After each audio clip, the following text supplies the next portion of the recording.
Harrogate, North Yorkshire, May 2021. Emergency services are called to the Majestic Hotel, where a horrifying crime scene lies in wait.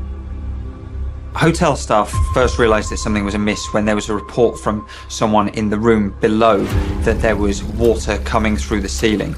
So it was late at night and the hotel night manager and a colleague went up to the room. The night manager attempted to open the door and he felt some kind of resistance. He peered around the door and what he could see were some specks of blood on the bed. And then he noticed a substantial amount of blood on the floor. He pushes the door a bit more.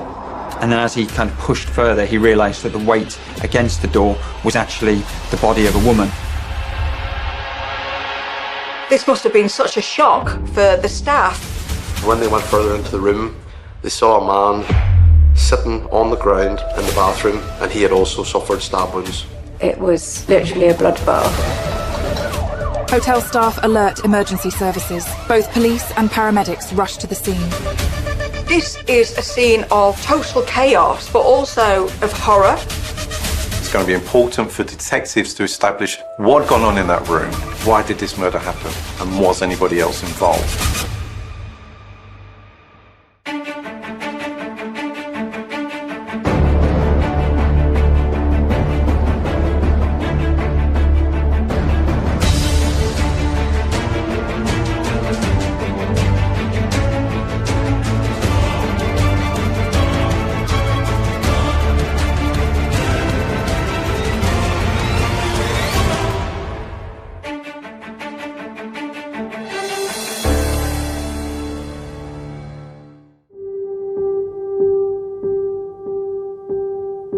Harrogate is a Victorian town located in the heart of North Yorkshire.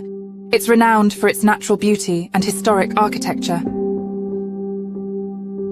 Harrogate is a spa town in the north of England. It's in the Yorkshire area in an area of outstanding natural beauty, so it's very, very popular with tourists. You'll get people coming there for the therapeutic spa waters, the beautiful architecture, and also the access to places like York, which is around half an hour away, and then if you're looking for a bigger city, somewhere like Leeds. So Harrogate's very, very well placed. It's also somewhere that's very, very expensive to get on the property ladder. I think it's the most expensive place in the north of England for property prices.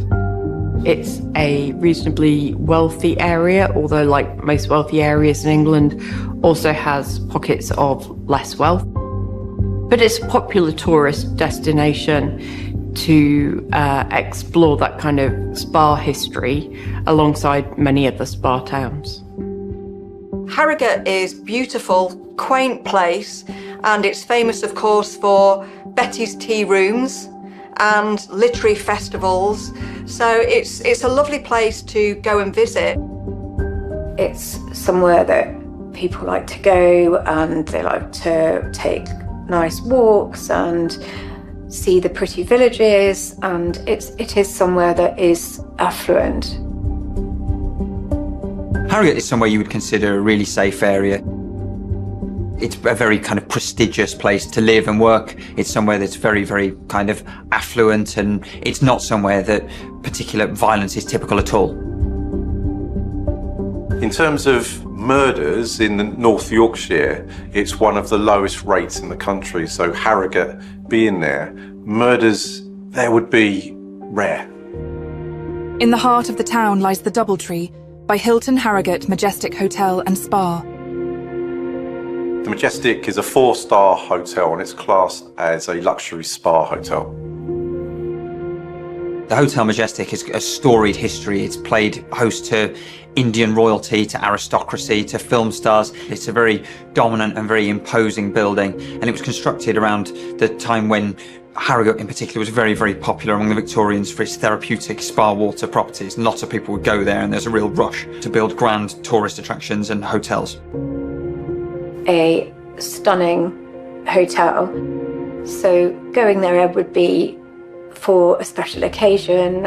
Its grounds are really gorgeous and the building itself is absolutely stunning, and it's a really special place to stay. But on the 4th of May 2021, the quaint town of Harrogate has its peace shattered when a chilling discovery is made in Majestic Hotel. So on the night of May the 4th, the hotel manager gets a report of there being some sort of flood. There's water coming in the roof of one of the guests' hotel rooms. So of course he goes up to investigate. Hotel night manager and a colleague went up to the room. The night manager attempted to open the door and he felt some kind of resistance, but as he looked through the door, he could see there was blood. He could see that there was a scene that perhaps had taken place. And then as he kind of pushed further, he realised that the weight against the door was actually the body of a woman, and he could see very tragically that she was deceased. He was able to get into the room by stepping over her body, and he could see there was lots of blood. She was in a pool of blood and there was blood within the room. It was very clear that this was not a room in normal kind of array, and it would have been very shocking and very disconcerting. And I think we can see that through the actions that, having discovered one body, there is a continued attempt to get entry into the rest of the room. At that point, I think you probably, in your mind, it's like there is a water issue, and that just kind of takes over. We need to solve that before we can even process what's in front of us. He then made his way to the bathroom. Both the bath and the shower were on, accounting for the leak as reported by the guest in the room below, and he described seeing a horrific sight. There's a male body there, and he's also died. This is a scene of total chaos, but also of horror, because there's blood all over the place, but also the shower's running, the bath is overflowing, and the male is positioned with his back against the bath, but with his head back in quite a strange angle. This must have been such a shock for the staff. I mean, this is not an average day at work for anybody who works as a hotel manager. I know that hoteliers see all kinds of things, but thankfully, nothing like this. This is probably one of the most memorable, for all the wrong reasons, days that he's ever had at work. And that's not something that anybody should ever have to see. Highly traumatic. The staff member calls 999 and emergency services are dispatched to the hotel within minutes. Paramedics are called and both are pronounced dead at the scene. Police obviously come upon this very distressing scene with 2 dead bodies, lots and lots of blood, and so they will have had to undertake certain immediate obvious steps like identifying who the 2 people were. Police would start by looking at things like hotel records in terms of names and cards used to check in, whether the 2 guests had checked in under their real names or an assumed name, and then they'll be looking to kind of trace their steps back, trace whatever identifying documents they may have on them. So they'll ordinarily be looking for a wallet which might contain a driving license, a bank card or an ID card, even a passport in some cases. That will enable them to then track down next of kin. So those will be the kind of steps that police will go through in terms of establishing who the 2 parties that they're dealing with are and what the genesis and what the background to this could be. We have Shanice Gregory, 29 years old, and Michael McGibbons, also 29 years old. And it's quite clear that this is a crime scene. So the hotel room is processed as a crime scene. Those initial stages at a crime scene, they're known as the golden hour. It's the most crucial time in an investigation when evidence at the crime scene is most abundantly available. They need to secure that and make sure none of it's lost, because it makes it very difficult to solve a crime if you don't get it right at these initial stages. It's going to be important for detectives to establish what has gone on inside that room. They need to establish it's not a double murder. We have 2 dead bodies. And the first question they need to ask themselves is somebody else involved? Are they looking for a 3rd person? Investigators are on the hunt for answers for this shocking and bloody scene. Is there a killer still roaming the hotel?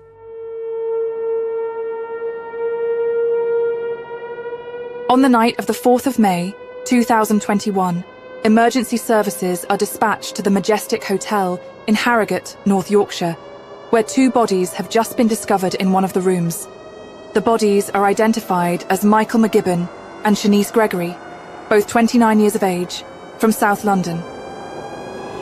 Police set up a crime scene and launched their investigation. Shanice, she was a childcare specialist, so she would have been both a very empathetic person, but also very focused on care and making sure that children have the best possible opportunities to develop, but also somebody who can advise others. So the specialist role is not just about delivery, but is also about guidance and developing ideas. So she'd be somebody in tune not just with the children, but also with colleagues and other professionals. Shanice was a well-liked woman, and her friends and family have said what a wonderful soul she is and what a lovely person she is. She is this kind and giving and soft woman who works in a really great environment, a giving back environment, a compassionate environment. And you have to have empathy and compassion when you're working with children. So that shows and speaks to her character. Family liaison officers notify the victims' next of kin of their deaths. So the impact on a family is absolutely devastating. It's like a tsunami washing over you, you losing your loved one. You've got no notice that that person's going to die. It's not like when someone has cancer and you know that they are going to die. When someone is murdered and taken away from you that suddenly, it's absolutely traumatic and it's so difficult to come to terms with. Everybody reacts differently, but the one thing they have in common is that huge grief and that huge feeling of loss and that big gap that can never be filled. After Shanice's death, her family posted some tributes on social media, and there's a really touching one from her cousin who described her as a really caring person, and she had a sort of smile that would light up a room. The first step for investigators is to take a look into victims' backgrounds and the events leading up to their fateful hotel stay. Michael McGibbon was the ex-partner of Shanice Gregory, and it was said that Michael McGibbon was very controlling and domineering over Shanice and was also violent towards her. McGibbon's friends described him as a controlling person, a manipulative person. Coming from a group of friends, that sounds like someone who would decide where they're going, what they're doing, what time they go home, and was able and prepared to use manipulative behaviour to get his way. Shanice's friends certainly thought he was controlling. They thought he was very domineering over her and manipulated her to his own ends. Investigators discover that unbeknownst to Shanice, Michael McGibbon had a previous conviction for serious crimes against another woman back in 2013. Michael McGibbon was a 29-year-old man from Croydon in South London who was a convicted criminal.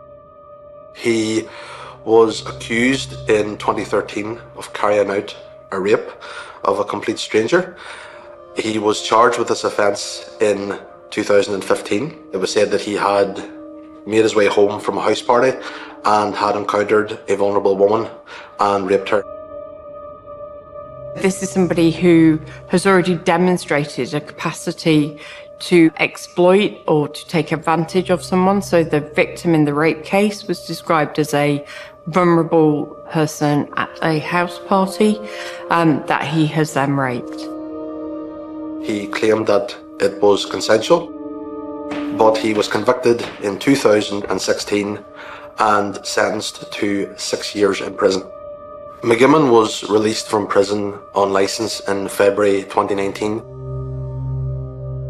Being out on licence is effectively somebody is freed from prison, but they are subject to recall effectively. So they are still within the terms of their initial sentence, but they've served a sufficient proportion of it and they're deemed by the parole board to be safe and eligible for release. Then come out, but with an understanding that if they breach any of their conditions or they commit a further offence, they will be recalled to prison to serve the rest of that term for that offence. Somebody's out on licence, there would be regular check-ins with people like probation, and in the case of Michael McGibbon, he was on the sex offenders register for life as a result of his rape conviction, so he would have had requirements and notification requirements as a part of that.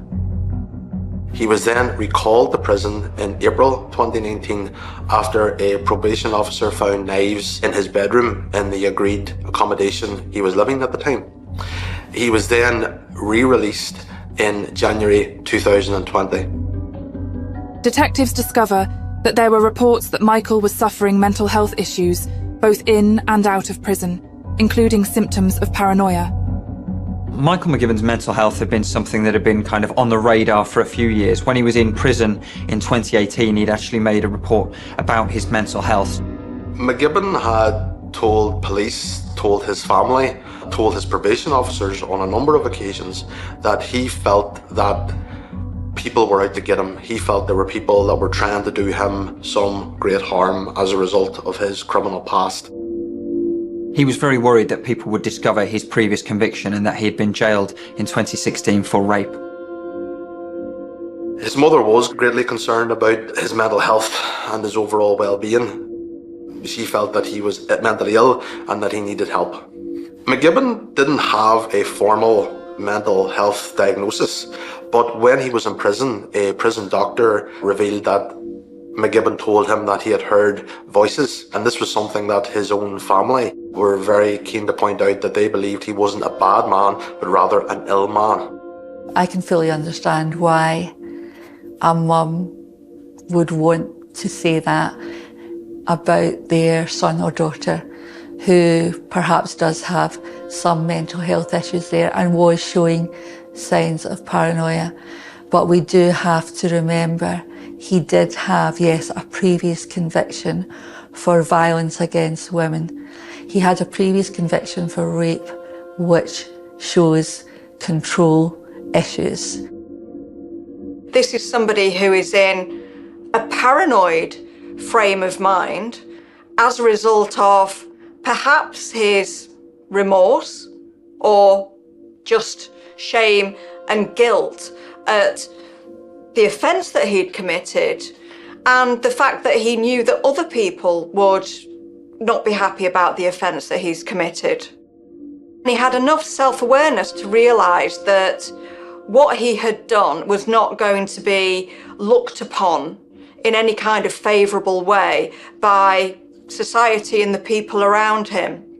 And it would appear that what happened was his mental state started to deteriorate, and he started to become paranoid that people knew about his offence and that they were out to get him. They were out to maybe end his life as retaliation. He was starting to attribute meaning to things that didn't have meaning. So whenever he saw a vehicle outside his home, for example, or conversations that he overheard that he began to think were talking about him. So I have sympathy for the fact that this is somebody in a crisis state, is having a mental health breakdown. But people who are mentally unwell, generally speaking, don't tend to be dangerous. This is somebody who was dangerous to women long before that. And in fact, it was his danger to women that had triggered the breakdown in his mental state. Michael's criminal history of violence against women and extreme paranoia suggests he may have been involved in Shanice Gregory's murder. Investigators pieced together a timeline of events leading up to the discovery of the bodies at the Majestic Hotel. Shanice was known as a beautiful, loving, caring soul. Maybe that's why she was able to give McGibbon one last chance to maybe reconcile with her, because her relationship with him had failed. In abusive relationships, we tend to think that the victim won't have feelings for that perpetrator. That is just not true. If they are in a relationship like any other relationship, there will be feelings. There will be feelings of love. There will be feelings of, I really like this person. If they have split up and get back together, there might be feelings of, I want to try again. However, it's worth pointing out that Shanice had no idea that McGibbon had served time in prison for rape. He obviously reconnected with her. They re-established that relationship. Like that time in 2019, on the 25th of April 2021, McGibbon phoned 999 and told the police that the people he was sharing accommodation with were planning to kill him. Police arrived. They found a number of knives strategically placed around his bed. Shanice was also in the room. Police did not talk to her and they left. The police later said that there was no evidence to back up the claims of Michael McGibbon that anyone did wish to do him harm. There was no evidence that there was a threat against him or that anyone was trying to find him. He was noted to be paranoid then, so this is somebody who could have and probably should have been brought to the attention of mental health services. This paranoia, this unusual behaviour that McGibbon was displaying even started to be directed towards Shanice, and later on in communication with his mother we saw some indication that he didn't trust her and some of this paranoid behaviour was being placed onto her. McGibbon convinces Gregory to accompany him on a romantic getaway at the Majestic Hotel in Harrogate, over 200 miles from where they live in South London. Investigators hypothesize as to why he chose this location. So if you're trying to isolate someone from what is clearly a very supportive family, and we can take that from the family tribute that was paid on social media, then taking someone a long way away, taking them to a place which is very different to their normal geographic surroundings, so taking them to this Victorian spa town rather than South London, it all creates that kind of sense of isolation. But also taking someone to a hotel which is seen as being quite grand. It's called the Majestic. It does have its own spa. It's almost like they're taking someone away to this offer of something better. It's quite a substantial journey that McGibbon and Shanice took. Now, there's speculation as to why they went there, but there's no doubt that this would have been seen as a real luxurious trip for Shanice. This was a luxurious hotel, a spa hotel. Could it be possible that he'd lured her there with the intention of killing her? We can only speculate, but it certainly is a possibility. Did Michael McGibbon murder Shanice Gregory before turning the knife on himself and ending his own life? Or did he arrange for a third party to carry out a double homicide? Investigators continue their work to crack the case. In May 2021, the slain bodies of Michael McGibbon and Shanice Gregory, both 29 from South London, are discovered at the Majestic Hotel in Harrogate, North Yorkshire. Investigators learn McGibbon has a history of violence against women and extreme paranoia, and begin to suspect his involvement. Forensics teams now comb the hotel room for evidence. The crime scene would now need to be searched by forensic officers to try and find any clues as to what had gone on in that room. They saw blood splattered all over the bedsheets. They saw Shanice lying dead, and in the bathroom they saw the body of Michael McGibbon hunched over on the floor. It wasn't a pleasant scene. It was literally a bloodbath. In terms of forensic evidence from the hotel room, obviously you had the bed linen and the weapon, as in the knife that was found. The knife actually matched the knife that was found in McGibbon's address several days before the murder. The bodies are taken in for post-mortem, where it is hoped the coroner can learn vital clues about their final moments. A post-mortem was carried out on both Shanice and McGibbon, and what this established was that they both died from stab wounds. It was clear that Shanice's wounds were not self-inflicted, whereas McGibbon's wounds were. And we've got a woman with multiple stab wounds, and we've got a man with just one stab wound, but he's in possession of the knife. And at that point, it would have been relatively straightforward to put together that McGibbon had caused the injuries to Shanice and then had caused the injuries to himself. This is a man who has killed the woman that he's with in a brutal fashion, stabbed her multiple times. This is an angry assault, and then he's chosen to take his own life. I think it probably varies from perpetrator to perpetrator, but often there will be the reality, I would assume, of what will happen to them when that murder is discovered.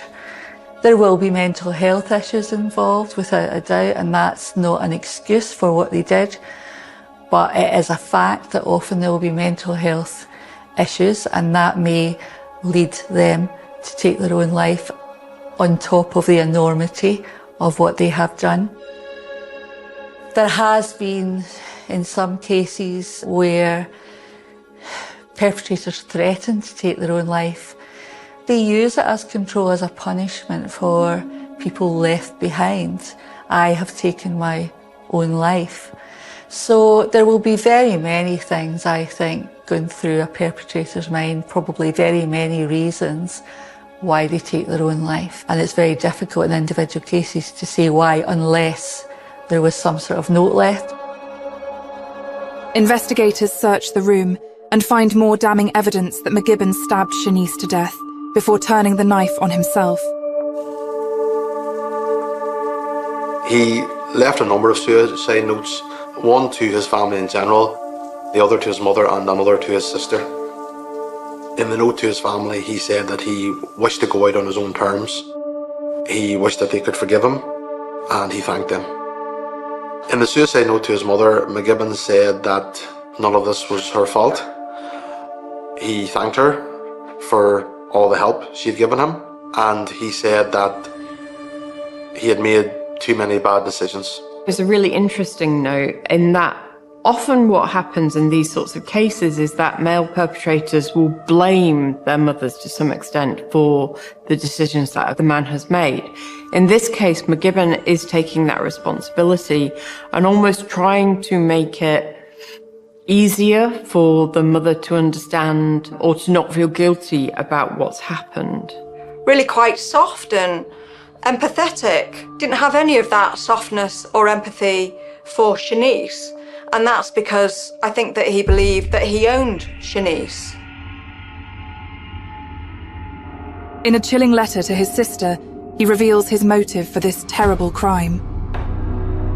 He talks about being paranoid and that people are out to get him, and that he feels that clearly his life is not worth living, or his life might be ended by these mysterious others who he doesn't name, who might be out to get him. And then very, very tellingly, he talks about Shanice, and he says that if he isn't going to have a life, then he's damn sure going to make sure that she doesn't have a life. So he's killed her out of spite, really. He's not seen any future for himself, and so he's decided that she is not going to be allowed to have any future for herself. So the wording in these letters is, I ain't gonna live and I ain't gonna let her live happily ever after. So that speaks to the anger and resentment that he's feeling. And it also speaks to a sense of entitlement as well, that he feels entitled to take this girl's life just because his isn't going in the way that he wants it to. I think what the letters really speak to is the planned nature of this offence and just the nasty, spiteful nature of this offence. Here is somebody who, clearly in the midst of a mental health crisis, has decided that he is going to take his own life, but he's decided that he's not going to go alone. He feels that it's not fair that he's in the circumstances that he finds himself in, and that it's also not fair for his ex-partner to continue and have a life without him. So it's very similar to the if I can't have a no one else will kind of thinking. Well, I can't have a life, I'm not going to have a future, and therefore she can't either. I'm going to ensure that she doesn't. So this is somebody who is controlling and violent by nature. This is not somebody who, as very rarely happens actually, snapped and then found himself having killed somebody in the midst of regrets. I think that Shanice must have been lured there with the promise of a beautiful weekend, maybe a reconciliation. But that trip has been taken with McGibbon in the full knowledge of what he's going to do. So I always call it a logic or a logical moment within an irrational framework. So he knew exactly what he intended to do and was taking rational steps to do so, even though he, at this stage, was in a state of paranoia where he wouldn't have been thinking clearly on some aspects of his life. This is planned, cold-blooded, vengeful murder. This is the ultimate act of control, taking somebody's life and planning it in such a almost convoluted fashion. So taking them away, booking the hotel, writing that note, all of this indicates somebody who has planned how this is going to happen. And it is an act of control.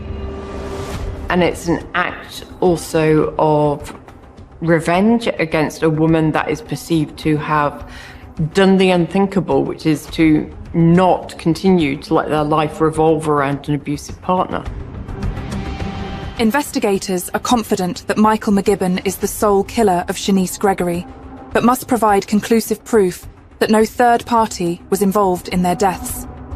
A larger question remains unanswered. Why did no one intervene in the days and months leading up to the tragedy, when McGibbon was displaying deeply concerning behaviour?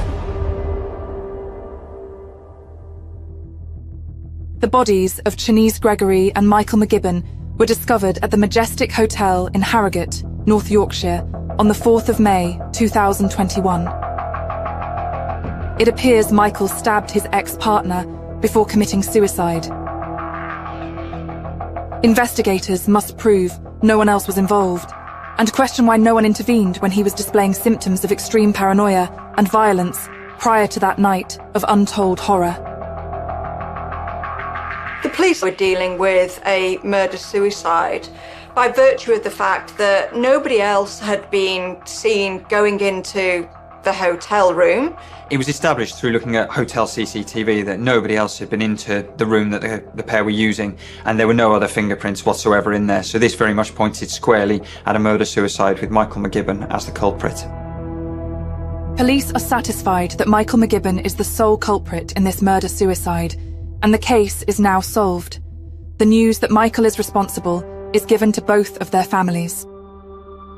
It's very, very difficult because Michael McGibbon's mother and his family and his loved ones are going to have memories of him having grown up and spent time with them over 29 years. Everybody will have their own memories of Christmases, birthdays, and obviously it has to be taken into account that he had succumbed to some kind of false paranoid beliefs. But while that's all true, that doesn't take away from the fact that in his final actions, in his final moments on Earth, he did do something very, very cruel that has taken Shanice Gregory away from her family, from her loved ones, from the job that she was so good at doing, and extinguished that. So you can't divorce the two things from one another.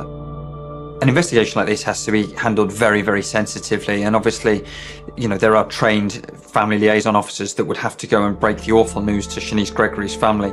Very, very distressing news to break at all, and particularly distressing news when they've said that they believe that this relationship with Michael McGibbon was over and they believed he was controlling or manipulative. So they have to go and handle this very carefully, not just explain to them that Shanice has very tragically died, but at the hand of someone that she knew and exactly what has happened. But unsurprisingly, incredibly distressed, incredibly upset, and wanting to get some answers as well in terms of the decisions around the treatment and the aftercare and the safety of releasing Michael McGibbon from prison and how he was handled in the community as well. I suppose with such a horrific crime as rape, there are questions as to why he did not serve his full sentence. What were the factors that led to the decision being made to release him on licence 3 years into a 6-year sentence. Especially if he was speaking to a prison doctor and telling him that he was hearing voices. That indicates that not only is this a violent man, a sexually dangerous man, capable of harmful things, but also a man who also was mentally unwell. On the 25th of April 2021, McGibbon himself phoned 999 and told the police that the people he was sharing accommodation with were trying to kill him. Police responded to the call, and when they went into his bedroom, they found a number of knives strategically placed around the bed. It's known that one of the knives was the one that was found with Michael McGibbon at the scene of the murder.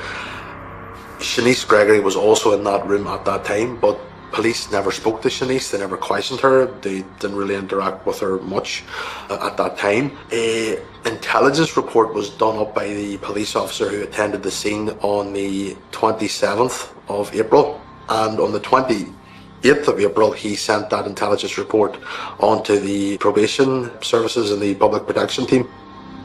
The public protection teams were split up into different areas. They were known as jigsaw teams, and unfortunately, the officer in question made an error and he sent the intelligence report to the Sutton team when McGibbon was under the care of the Croydon team. So unfortunately, that error may have let McGibbon go on to do what he was going to do. It's clear that these oversights played a role in Shanice's tragic death. Those involved are now reflecting on the warning signs of domestic abuse so that they can support victims in similar situations. The warning signs of an abusive relationship will be things like the perpetrator doesn't really want them to mix with their family or their friends. So they might start off charming, and then you might see this whirlwind relationship. Now, whirlwind relationships are concerning in themselves, and that drip, drip, drip effect as well onto, oh, well, that friend, I don't particularly like her, or she said this, or that sort of thing, trying to remove them from the people that love them the most. So that's the isolation bit. So separation and isolation are high risk factors. He may well have been using that isolation technique to ensure that she didn't have access to her friends when she was up there, and that he was able to do what he wanted with her. And he would have felt a sense of ownership and entitlement, because this is what we see in narcissists. So she kind of belongs to me. She belongs to me and no one else is going to have her. And that's why he kills her and then kills himself. And then there's the controlling behaviour. So it might be, oh, well, I don't really think you should go out tonight. You haven't got enough money, or actually, can you stay in with me? So stopping them from going out.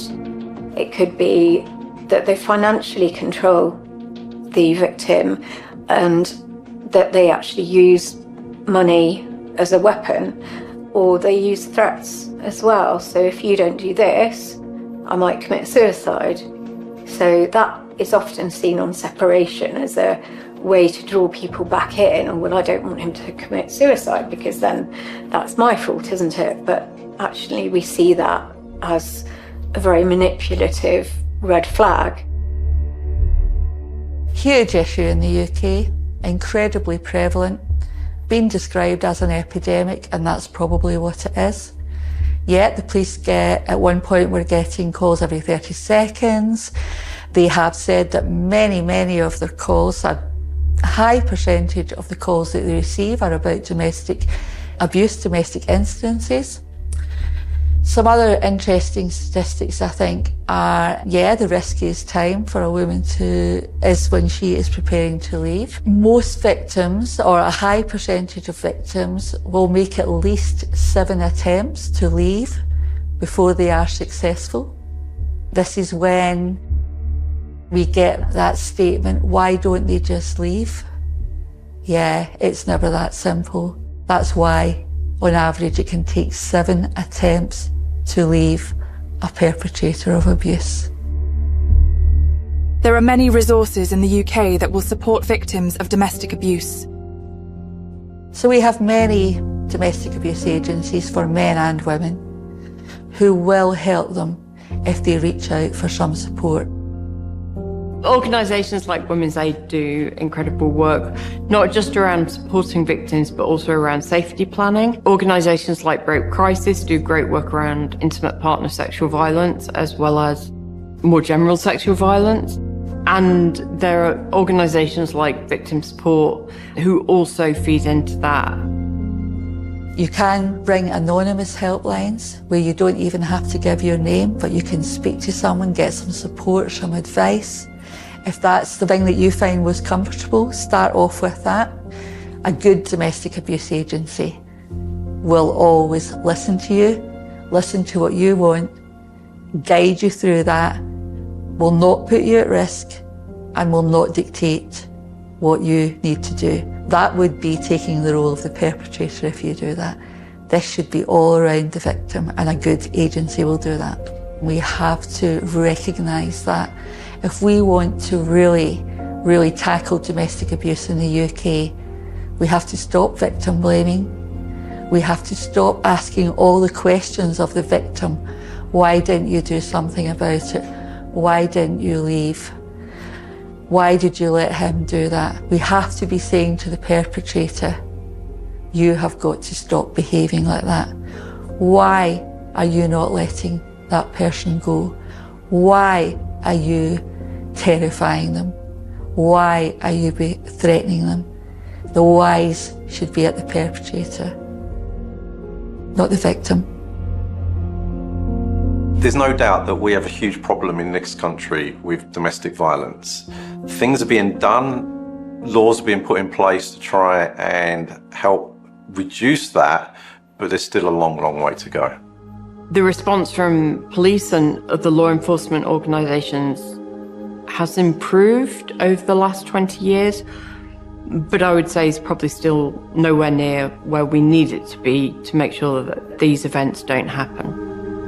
The person that you loved and who clearly did a lot of good in the world has been murdered by somebody who the criminal system has already held responsible for a violent sexual attack, and yet has not been able to protect Shanice from his actions. I think for families, that's devastating. All the roles that Shanice had in life, she's not there to fulfill them. He's taken that away from them. He's changed their life in a way that you can't imagine. And he is not even there to have the consequences. Ultimately, whether Michael McGibbon has died or whether he's been sent to prison, that doesn't bring Shanice Gregory back to her family, and that ultimately is the only thing they would truly want. Shanice's family were understandably utterly devastated. There was a beautiful tribute from her family. It talks about her as being somebody that was very, very loving, larger than life, with a smile that could light up a room. Talking about how she'd kind of come into this world and now had gone to sleep, use the word transition. Lots of people seek comfort from the belief that somebody's gone somewhere else. They will perhaps see them again one day.